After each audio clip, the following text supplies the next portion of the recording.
తెలంగాణ రాష్ట్ర వ్యాప్తంగా రైతులందరికీ కూడా ప్రస్తుతానికి రైతు బంధుకు సంబంధించి నిధులైతే విడుదలవుతూ ఉన్నాయి. మనకి ఇప్పటి వరకు కేవలం 3 ఎకరాల లోపు ఉన్న రైతులకు మాత్రమే ఈ డబ్బులు అనేవి జమ అయ్యాయి. మరికొద్ది రోజుల్లో ఈ డబ్బుల జమ ప్రక్రియ అనేది పూర్తి కాబోతుంది. 3 ఎకరాలు, 4 ఎకరాలు, 5 ఎకరాలు ఇలా ఎకరాల వారీగా డబ్బులు అనేవి జమ చేస్తుంది కాంగ్రెస్ ప్రభుత్వం. సో గత ఎలక్షన్ టైంలో కేసీఆర్ గారు ఈ డబ్బులు అనేవి విడుదల చేశారు.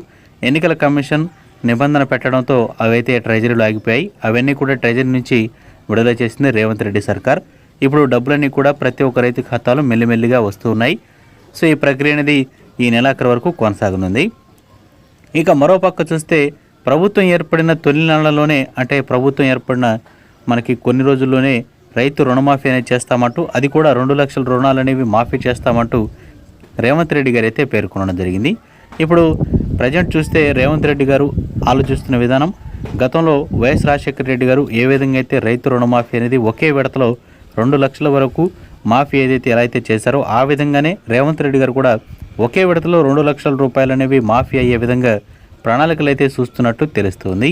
ప్రస్తుతానికైతే రైతు రుణమాఫీకి సంబంధించి ప్రణాళికలు అయితే ఎక్కడా కూడా స్టార్ట్ కాలేదు.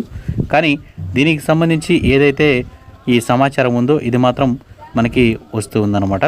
ప్రజెంట్ అయితే 2 లక్షల రుణమాఫీకి సంబంధించి అఫీషియల్ ఎటువంటి డేట్స్ అనేవి అనౌన్స్ చేయకపోయినప్పటికీ ఫిబ్రవరి నెలాఖరున ఈ పథకానికి సంబంధించి డబ్బులు అనేవి జమ అయ్యే అవకాశాలు ఎక్కువగా కనిపిస్తున్నాయి.